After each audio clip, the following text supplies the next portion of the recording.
Selamat datang kembali di Lensa Edu. Kalau ini adalah kali pertama kalian di channel saya, sedikit intro, saya adalah salah satu orang Indonesia yang tinggal di Prancis sejak tahun 2015. Dimulai dari belajar bahasa Prancis, kuliah S2, dan sekarang bekerja di Prancis. Secara umum saya bercerita tentang bagaimana kuliah di Prancis tanpa beasiswa dan kehidupan sehari-hari di Prancis. Di musim panas tahun lalu, saya bersama teman saya pergi ke Italia. Kalau kalian belum sempat nonton videonya, silakan cek di video di sini. Bisa juga dicek di kolom deskripsi. Ini adalah kali pertama saya ke Italia, tentu saja ada banyak hal yang membuat saya takjub. Mulai dari bangunannya, daerah wisata, penjual kaki limanya, dan tak lupa juga Italia yang terkenal dengan makanannya yaitu pasta dan pizza. Hari ini saya akan mengajak kalian ke Naples, tepatnya untuk mengunjungi lokasi wisata Pompei dan juga mendaki Gunung Vesuv. Untuk mengunjungi objek wisata ini, saya bersama teman-teman mengambil paket wisata yang menyediakan layanan transportasi, guide, dan juga makan siang, dan lain-lain. Kita lagi berada di lobi hotel, lagi nunggu jemputan travelnya untuk menuju Pompei. Guys, kita mungkin datang jemputannya, jadi kita mencoba mendekati jemputan. Kalau itu adalah jemputan Christy, hurry up! Ah oui, c'est ça. Ah, il m'a masque. Hah? Il bouge toute la route depuis le hôpital. Comment? Il bouge la route en fait. Oke, Duku. Jadi kita lagi menunggu dan di sana. On est dans un bus confortable, on nous transporte. Let's go guys, let's go. Kita sudah sampai. Grazie mille. Lepas, kita sudah sampai. Uang banget, no? Pompei. Kita sudah sampai di Pompei dan sekarang kita mau ke daerah stop point. Dan nanti kita boleh dikasih sedikit waktu untuk beli aqua dan lain-lain sebelum kita mulai turnya bersama mbak-mbak tur yang namanya Maria. Kita sudah berada di dalam gerbang. Tadi kita sempat dicek temperatur, harus pakai masker juga. Dan sekarang kita akan mulai turnya bersama orang-orang di belakang saya.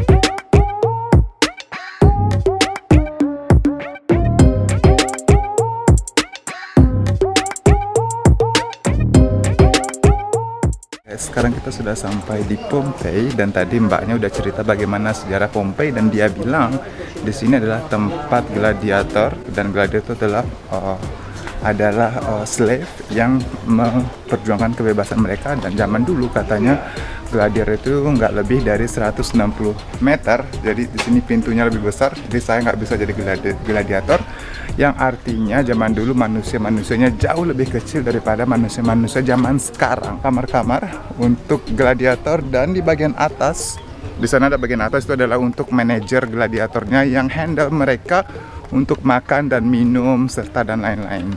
Salah satu cerita kenapa ini sampai ditemukan adalah satu arkeologi yang menemukan satu patung perempuan penuh dengan bijou, perhiasan, dan mereka berpikir bahwa ini adalah salah satu tempat orang kaya. Ini sebelum ditemukan, semua patung-patung ini, semua arkeologi ini ditimbun atau tertimbun sejauh 6 meter.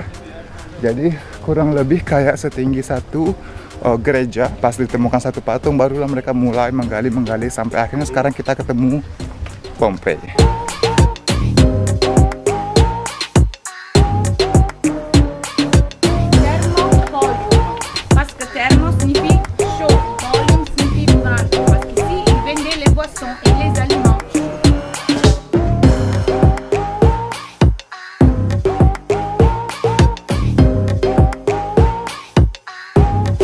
Menarik sekali ceritanya karena dia baru cerita bahwa di sini adalah tempat lalunya kayak air atau banjir dan lain-lain. Makanya mereka juga punya yang namanya jalan untuk penjalan kaki. Kita benar-benar nggak habis pikir karena bentuknya benar-benar kayak bentuk polisi tidur yang digunakan untuk menyeberang dari satu sisi ke sisi yang lain. Sekarang kasih lihat kalian salah satu pasas piéton kalau bahasa Prancis. dan juga tempat parkir yang ada lubang. Oke, jadi di belakang saya di sana itu adalah salah satu fontanya, air terjun, air untuk rakyat biasa, karena pada zaman dulu nggak semua orang punya akses ke air di rumah mereka. Jadi pancuran itu, saya nggak tahu nama bahasa Indonesianya, lupa. Pancuran itu digunakan untuk semua orang dan juga digunakan juga untuk membersihkan jalan, karena di bawahnya ada kayak satu lubang yang bisa dibuka ditutup untuk membersihkan jalan. Dan juga digunakan satu kayak patung muka yang digunakan untuk mengidentifikasi satu lokasi, karena di zaman dulu kita katanya dia nggak punya nama jalan, nggak punya nama rumah. Jadi yang digunakan adalah bentuk muka yang ada di dalam air terjun yang dijadikan sebagai satu simbol.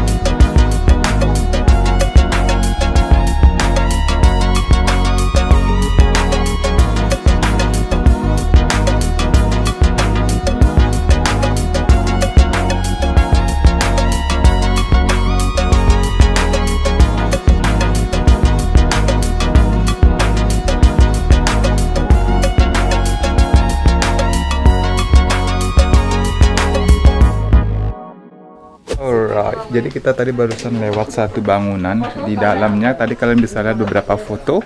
Kita bilangnya kayak katalog zaman dulu, karena zaman dahulu mereka nggak bicara satu bahasa, karena banyak sekali pendatang baru, banyak sekali prostitusi yang didatangkan.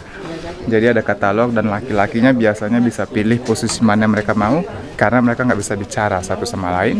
Sekarang kita berada di kayak tempat umum semua orang, dan kita kan naik di sini kan pakai tour guide. Jadi tour guide-nya kasih kita waktu 10 menit untuk ambil foto, istirahat, dan nanti ketemu lagi sama dia di ada patung yang di sini.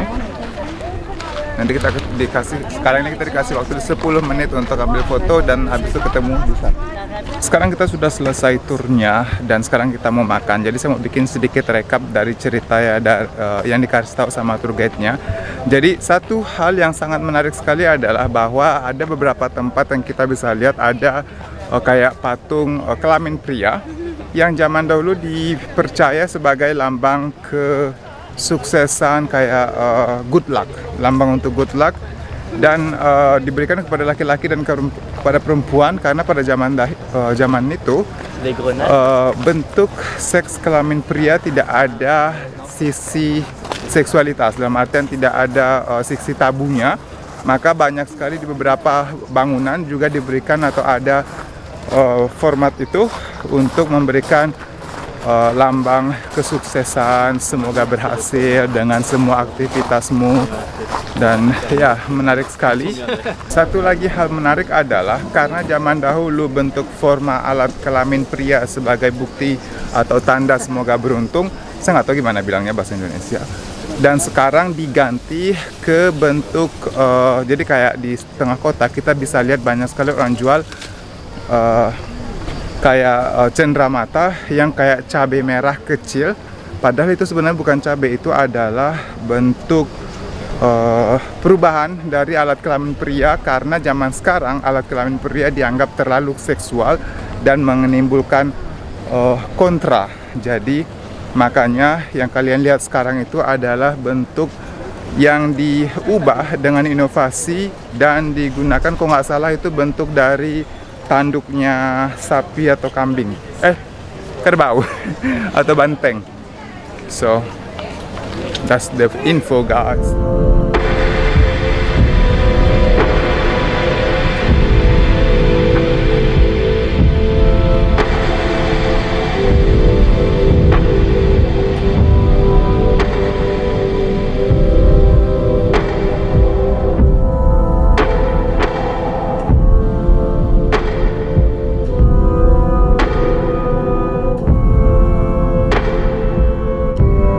sekarang kita berada di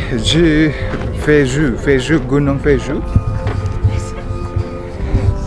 Sebenarnya saya mau bikin pakai drone, tapi mereka bilang nggak boleh, harus ada izin khusus yang saya nggak bikin karena saya nggak tahu.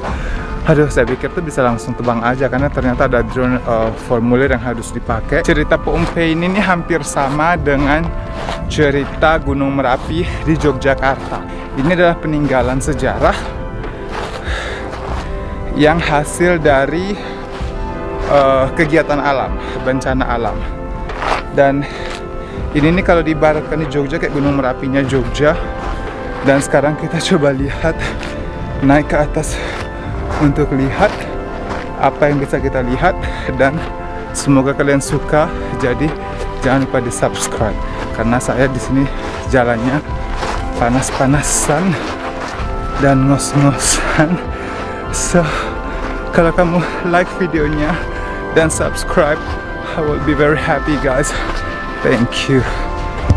Jadi kali ini saya benar-benar sudah sampai di penghujung jalan untuk Gunung Vesuvio ini. Saya nggak tahu gimana pronounce namanya, Vesuvio, kurang lebih seperti itu. Kalian lihat di belakang saya, ya di sana tuh kayak ada warung, kios gitu, dan mereka jual minuman pasti. Dan saya mau lihat apakah saya punya uang atau Arno punya uang atau seseorang punya uang karena saya haus sekali. Bibir saya mulai kering. Apalagi ya cerita tentang Gunung Vesuvius ini ya. Jadi sedikit rekap, kita ambil paket untuk Pompei dan Jeju. Kita bayar 90 euro per orang. Yang kalian dapat dari 90 euro per orang adalah waktu travelnya sekitar 5 seter le trajet. Jadi total trajeknya itu 7 jam dan kalian dijemput langsung dari hotel. Kalian dikasih makan siang dan sudah termasuk juga untuk masuk ke Pompei dan masuk ke Vesuvius ini. Terus kalian juga dapat guide, jadi kalian dapat cerita yang jelas, kalian tahu ceritanya, diajak juga ke tempat-tempat yang sangat menarik. Jadi kita bayar 90 euro per orang, kurang lebih sekitar 1.500.000. Saya tahu ini mungkin bunyinya sedikit mahal, tapi saya bisa kasih tahu ke kalian ini adalah salah satu visit yang paling bagus yang saya bikin selama seminggu di Italia. Karena kita benar-benar dikasih tahu apa dan bagaimana ceritanya. Jadi kita yang nggak cuma ambil foto terus selesai gitu loh.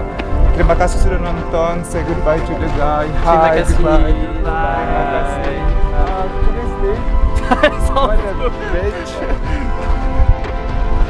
Ayo, Kristi dia belum bilang goodbye.